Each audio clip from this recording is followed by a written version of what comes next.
And again guys, no, may mga mini success talaga, malakas yung energy guys ng mga mini success, mga mini manifestation nyo mga kapiksi ko, at saka parang masaya kayo sa nagiging outcome ng buhay nyo ngayong nowadays, mga kapiksi, parang very relaxed lang din yung energy nyo, Taurus. Okay, kontento and satisfied kayo, Taurus, sa kung ano man yung meron kayo right now.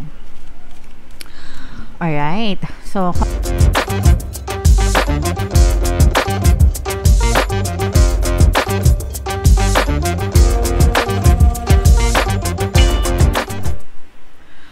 hello guys, hello Taurus, welcome back to Pinoy Pixie Tarot. Ang pamagat ng episode natin for tonight is monthly Taroscope para ngayong September para sa Taurus, Sun, Moon, Rising Sign and Venus. Sa dulo ng video guys, magkakaroon tayo ng yes or no pick a card reading. Ito yung deck na gagamitin natin. Pwede kayo magtanong guys ng isang tanong, answerable by yes or no, tapos titingnan natin yung sagot ng tarot sa inyo. Sa dulo ng video yan guys, kaya make sure na tapusin nyo yung video hanggang sa dulo mga kapiksi. So unahin natin tong deck na to. Tingnan natin yung mga angel messages para sa inyo guys. Wow, ito ay timeline mga kapiksi, no, within the next few months. Pagkabasa nyo nitong nood nyo nitong video na to mga kapiksi, dito, ito ibig sabihin maaari kayo makita ng movement ng mga manifestation nyo, yung mga hinihiling nyo, yung mga dinadasal nyo mga kapiksi. So, pwede itong mapabilis, pwede itong mapatagal pa, no? Depende yan sa focus ng attention nyo guys. So, syempre, the more na nagfo-focus kayo sa gusto nyo, the more na mas magmamanifest siya ng mabilis. And kapag distracted naman kayo, pasensya na kayo sa boses ko guys, no? Kakagaling lang natin sa sakit.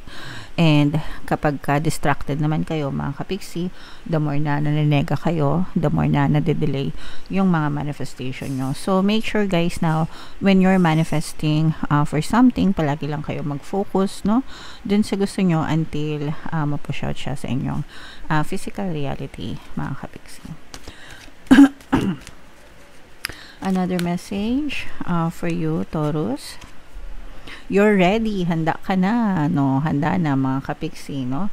Handa ka na sa susunod na chapter ng buhay mo, handa ka na sa mga sa susunod na kaganapan sa buhay nyo. Handa na kayong tumanggap ng mga blessings, pagpapala, kasaganaan, mga kapiksi. Always be grateful, guys. Always kayong magpasalamat sa mga natatumasan nyo sa buhay para more blessings pa din yung inyong makamtan, guys. Okay? So, this is a very nice message, Taurus. Ready ka na mga kapiksi. And another message guys.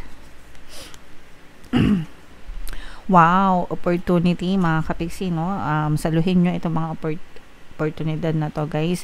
Kaya ito nga, no, sabi nga sa inyo, ready ka na sa mga bagong opportunities na to mga kapiksi. Within the next few months guys, pwede nyong ma-experience itong mga bagong opportunity na to. So saluhin nyo ito mga kapiksi. Kung mapapansin nyo yung kamay, di ba nakasalo, ito yung kamay niya, ayan, nakasalo. Ito nakasalo din, di ko alam kung nakikita nyo close up natin, ayan, nakasalo, nakaganon. So, yung sinabi ko nga sa inyo kanina guys, ibig sabihin yan, receptive state, nakasalo, ready sa pagtanggap. So, para makamtan or matanggap nyo itong mga opportunity na to guys, kailangan talaga palagi kayong nagpapasalamat. Yung attitude of gratitude mga kapiksi, kapag ang puso nyo ay mapagpasalamat, nilalagay nyo yung sarili nyo sa kondisyon na ready state or receptive state, doon talaga pumapasok yung mga blessings. So, always be grateful guys, no? Araw-araw kaya sinasabi sa inyo sa mga videos natin, hindi ako magsasawang magpaalala sa inyo, kahit gaano kaliit, kahit gaano kalaki yung mga blessings nyo guys. Always be grateful and iwasan yung magreklamo, mag-complain, yung mga stress tsaka worry, yun yung nagiging balakid kasi, no, sa mga pagpapala. So kung ayaw nyong ma-block yung mga blessings sa buhay nyo, iwasan nyong magreklamo mga kapiksi and mag-shift kayo into gratitude guys. Okay? Alright. So, comment down below, Taurus, if feeling nyo naka-resonate kayo dyan, mga kapiksi. So, shuffle natin to guys. Hanapin natin yung energy nyo, Taurus. Habang sinashuffle ko to, panoorin nyo muna yung video natin regarding sa ating paano mag-manifest ng abundance video course. Kapiksi, sawa ka na ba sa mga struggles at hirap sa buhay mo? Masipag ka ba at masikap sa buhay ngunit hindi ka pa rin umaasenso? Ilang beses ka na bang nag-attempt mag-negosyo at mag-invest pero palagi ka pa rin nalulugi? Sa pagkakataon na ito ay maaaring may subconscious beliefs ka na nagiging balakid sa iyong pag-unlad at pagyaman. Introducing, paano mag-manifest ng abundance video course. Dito ay matututunan mong ma-overcome ang mga balakid mo para tuluyan ka ng umunlad, umasenso, sumagana, maging matagumpay, successful at maswerte sa iyong kabuhayan, pera, trabaho, negosyo, salapi at kaperahan ng bonggang-bongga. Dali, mag-send na ng email sa pinoypixitaro@gmail.com at simulan na ang iyong pagyaman ngayon. Alright, so sa lahat ng gusto mag-avail ng course guys, naka-flash sa screen nyo. Una, meron tayong paano mag-manifest ng abundance video course. Meron din tayong paano mawala ang third party at magkaroon ng harmonious na relationship. And meron din tayong paano pabalikin si ex, revise breakup. Sa mga interesado guys, mag-send lang kayo ng email sa pinoypixitaro@gmail.com. Excuse me. So, Taurus guys, kayo ay na-present ng Queen of Pentacles sa ating spread. Pasensya na kayo guys, pagka bigla ako nauubo kasi kakagaling lang natin sa sakit. Pero, okay na tayo mga kapiksi. And sa mga naghahanap guys, sa mga pampaswerte na lucky charms or lucky bracelet, may mga items guys na makikita kayo nakatag sa description box. Talagay din natin sa comment section. Check out nyo na guys, napakaganda. Ito yung mga sample. Ito yung aventurine, ito yung citrine mga kapiksi. So, yeah, this is a very, very positive energy para sa inyo mga kapiksi, no? Meron ditong presence guys ng fire sign, Aries, Leo, Sagittarius at saka water sign, Cancer, Pisces, Scorpio. So for some of you, maaaring may ganyang element kayo sa inyong natal chart guys, or you may be dealing with other signs na may ganyan sa kanilang natal chart.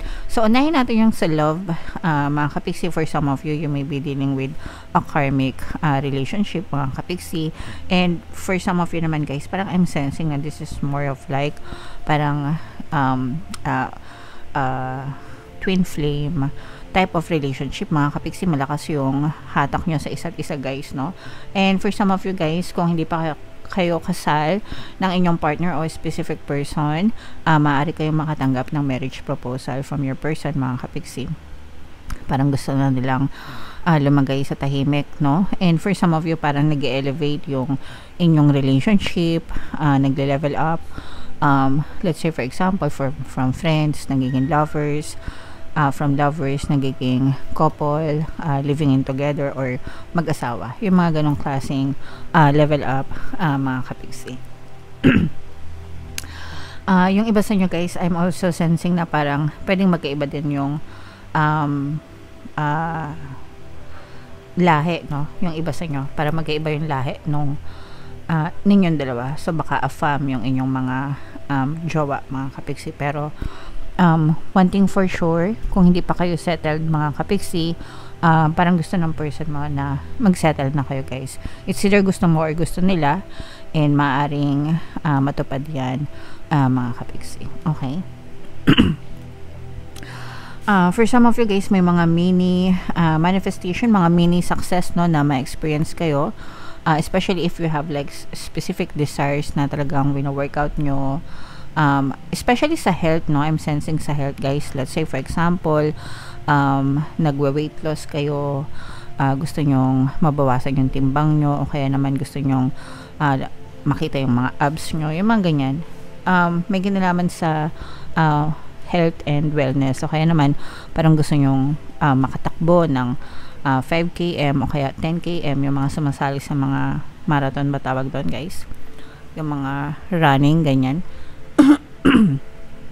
Sorry, hindi ko alam kasi hindi ako tumatakbo.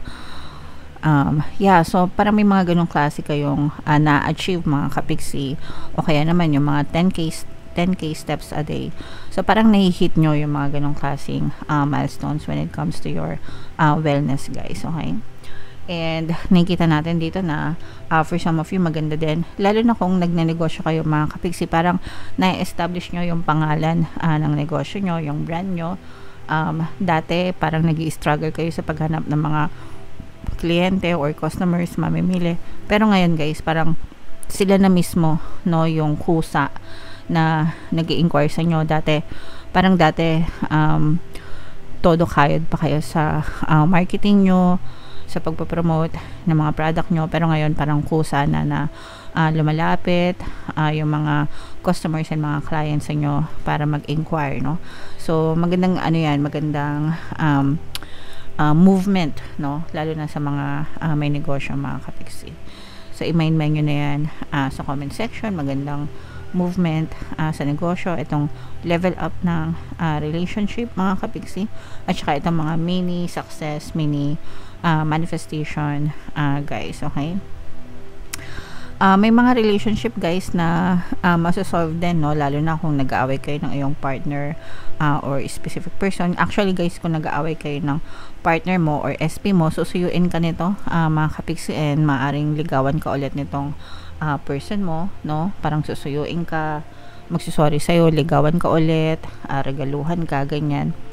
Especially kung guilty sila, mga kapiksi.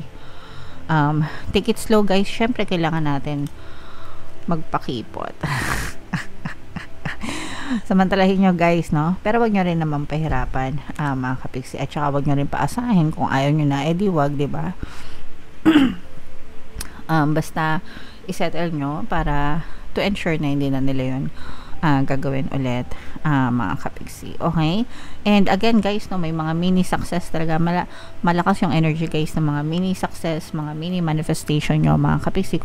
At saka parang masaya kayo sa nagiging outcome ng buhay nyo ngayong nowadays, mga kapiksi. Parang very relaxed lang din yung energy nyo, Taurus. Okay? Kontento and satisfied kayo, Taurus, sa kung ano man yung meron kayo right now. Alright, so comment down below, Taurus, if feeling nyo nakaresonate kayo dyan. Ito na yung ating yes or no pick a card reading. Yung mga magaganda dito guys, yung mga nabanggit ko kanina, i-main nyo na sa comment section. So, huminga ng malalim, mga kapiksi, tapos itanong nyo sa isip nyo kung ano yung isang tanong na gusto nyong malaman for September, answerable by yes or no. Tapos, pumili kayo ng isang card, guys. And sa mga gustong matuto mag-manifest guys, using the power of your subconscious mind and law of attraction, pwede kayo mag-join sa ating membership program para magka-access kayo sa mga exclusive videos ko. I-click nyo lang yung join button dito sa baba, mga kapix. Okay, so hinga ng malalim guys, tapos itanong nyo sa isip nyo yung gusto nyong malaman, and then pili kayo ng isang card. Card 1, card 2, card 3. Kung card 1 ang napili nyo guys, ang sagot sa tanong nyo ay yes. Kung card 2 naman, mga kapiksi, ang sagot sa tanong nyo ay yes. And kung card 3 guys, ang sagot sa tanong nyo ay no, mga kapiksi. Alright, so comment down below, Taurus, if feeling nyo nakaresonate kayo dyan. And for more tarot readings, mga kapiksi, ito yung playlist nyo. Ito naman yung ating success stories ng paano mag-manifest ng abundance video course. Thank you for liking, sharing, and subscribing guys. See you next time. I love you all. Have a nice day. Bye-bye.